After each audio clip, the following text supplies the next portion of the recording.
First News with Keeler in the morning on WIBX and WIBX950.com. For the ones who work hard to ensure their crew can always go the extra mile, and the ones who get in early so everyone can go home on time, there's Grainger, offering professional-grade supplies backed by product experts so you can quickly and easily find what you need. Plus, you can count on access to a committed team ready to go the extra mile for you. Call, click Grainger.com, or just stop by. Grainger, for the ones who get it done.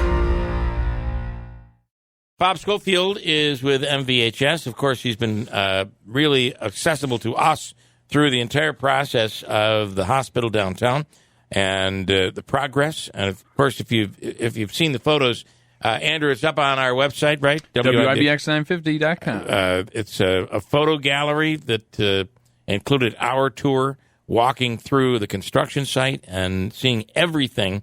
So if you have any questions about what's going on down there, 315-736-0186. And Bob is on with us right now. Bob Scholefield, good morning. Good morning. How are you? Good. So just in a nutshell, if you could, talk about the progress and what's going on at this stage of the game for the new hospital. Well, at this particular point, as you can probably see as you drive by the location, we have steel up to the 9th floor. We have the first 2 floor podium panels. In other words, the process for enclosing the first 2 floors has started. You will see some red and white material on the building, which essentially is a vapor barrier. And we are actually having an awful lot of work on the inside of the building and doing fireproofing and getting the utilities into the first floor, plumbing, electricity. That will start working its way up to the top of the building over the course of the next number of weeks. And it's starting to take shape in there. It really is. It was. I'm really impressed by, and this would be, a commonplace, obvious for anybody that's associated with construction, but just the way, the design, the pre-planning, everything has to be done so carefully because you have so many people on one work site. Well, you're right. This project seems like it's been going on forever. But it took a good 2.5 years just to plan, design, and make sure all the engineering was planned out thoroughly. So when it was time to start the progress, that we were able to make sure everything is where it's supposed to be. Yeah. But we've got a lot of people working here. We got electrical people, plumbing people, structural folks. We got concrete workers here every day. And first thing this morning before 7 o'clock, the men trucks started rolling in, pouring concrete. Pouring concrete this morning. I thought it was interesting when we walked through the ground floor. Already you have, and this is still early stages of construction. You still have steel going up in parts, but the place, all you could see was this conduit coming up out of the ground, and it would be electric, it would be plumbing. I saw one of the pipes coming up said sink. It's incredible. That type of planning, that stuff is already done before there's a floor, right? Well, yeah, that's right. Has to be. You pour the concrete after. You make sure you have all your plumbing lines in where they're supposed to be, all the gas lines, electrical lines. And as you saw when you walked through, there are literally hundreds of white plastic conduit pipes coming up out of the ground that will designate where all the different sinks, toilets, and other utilities throughout the first floor. Yeah. Andrew, I'm going to put Bob on hold for a second. If you could just check, maybe on speaker would be a little more helpful because I'm having a tough time. Piece that's is there being a piece? muffled by maybe a shirt collar or Got something. It. Okay, all right. Either way, Jeff, I got to tell you, and you weren't a part of this walkthrough, but it was just it's so large, and there will come a time when we're actually walking through that place. But it's something that we had talked about from the very beginning, and Bob, you really educated us on this a long time ago, and that is the flow, the workflow, how whether it be at St. E's or at St. Luke's, and now with the merged hospitals, some things are done at St. E's, some things are done at St. Luke's, but even within the individual hospitals, getting from point A to point B, especially from the emergency room going forward, the flow wasn't there. And we've heard stories of people not being able to fit on the elevator and having to run up a couple of flights of stairs to be able to perform surgery on somebody. Yeah, so much had to be done in the design of the new facility to make sure it optimizes the workflow for our employees, but also more importantly for the patients. Yeah, you can be transported from one of our emergency departments now to a radiology or some other testing location, and you'll be transported right through a common corridor. So you might be going through people on their way to the cafeteria or someone on their way to work. And then, the elevator situations in the current hospitals, we don't have as many as we'd like. They're not as big as they should be. And you may have to find yourself getting on an elevator with employees or patients get on elevators with other visitors, which just really isn't the best scenario for our patients. Yeah. Have there been things that have changed from the initial plan because of the pandemic, whether it's the volume of people you've had to have in the intensive care or different things? Have plans been altered because of that? Well, we haven't altered the design of the hospital at all, but we are giving some second thought to a few ways of how we'll handle common area spaces. For example, we have a very large cafeteria in this new facility, and I'm not sure that we'll have as many people in that cafeteria in the future as we had originally planned. So we got a little time to make the final determination of how that all is going to pan out, but we will have to take a look at conference room spaces, cafeterias, other common spaces to see how we furnish them or how we arrange furnishing in there in order to make sure we keep people safe.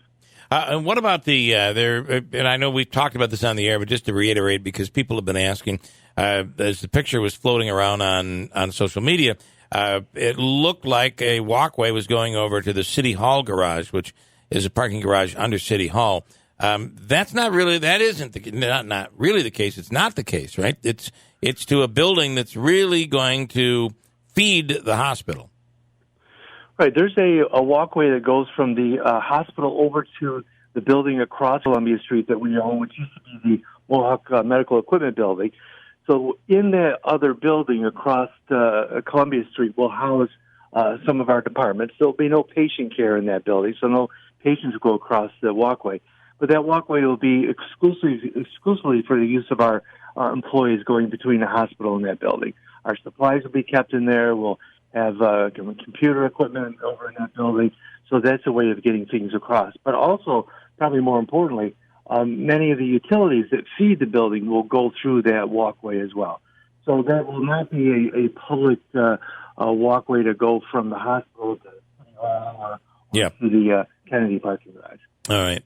And then I was really I was impressed at the experience that is being planned for the customer, and the customer would be people that are utilizing the hospital, whether you're being in there and being treated, or you're having a stay, or you're visiting someone. It's all about that experience, making it so much of a better experience than we currently have and are used to here. Well, I have to assume back in 1914 when they were designing St. Elizabeth, there was far less interest in developing a hospital that met customer satisfaction requirements, if you want to call it that. It was, solely concerned about housing people that were ill. Now it's more than that. We need to make sure that the building provides outstanding environment for patient care, but also for the 2,000 employees and physicians and volunteers that work in the building. We want to make sure that it is an efficient, comfortable place for them to provide care. And then visitors, hoping we get to a point where we can allow more visitors into the hospital to make it easy for them to find their way through the facility, to make sure that it's comfortable while they're there, and making it as welcoming as possible. Yeah. And then the garage. Can you tell us anything on where we stand with the garage? At this particular point, the garage is in the hands of the county and the city. I know that they're actively working on finalizing plans and arrangements for that. I'm just as anxious to find the answers to that as you are, I'm sure. But I one thing I can ask you about is the importance of the garage for the hospital. Because you've heard certain political people saying, This garage is being built for the Comets. It's not for the hospital, and the hospital doesn't need a garage. Well, that couldn't be further from the truth. Once this facility is built, we will have a significant number of employees, physicians, patients, families, and others coming to the campus. We did a significant number of parking studies. We've had 2 outside companies do those studies, and we did our own internally. We know exactly how many people per hour come onto the campus, or we anticipate coming onto campus. Our certificate of need with the state health department was inclusive of the parking requirements, which included the spaces in the proposed parking garage.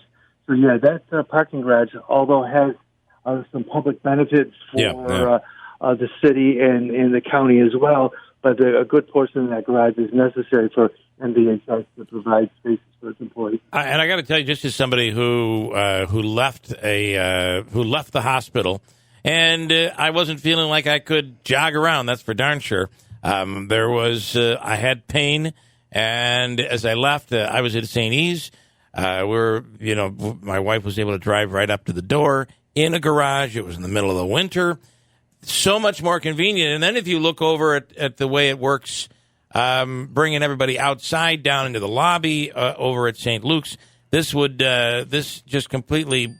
It is all about the experience, not just for the people visiting, but for the patient themselves, I think. Right. It is the case with most businesses. The first impression you have often is when you arrive on the campus, you park and find your way into the building. And if we don't have the ability for people to park, we're looking for street parking 4 or 5 blocks away. That doesn't leave for a first impression. But more importantly, the majority of the people who we serve and those that visit them tend to be older. Right. And do we really want the older population to have to walk 3 blocks to find their way into the hospital? Yep. Especially in the middle of January. Right. Okay, Bob, we appreciate the tour. The video will go up later today. The photo gallery is up there right now that Andrew took. So check that out at WIBX950.com. Bob, we appreciate your time. Thank you so much for being accessible. And thank you, too. All right. Bob Scholefield at MVHS.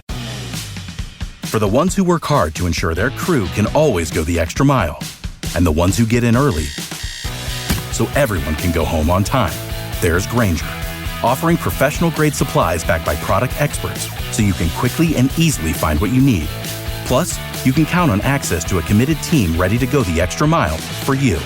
Call, click Grainger.com, or just stop by. Grainger, for the ones who get it done.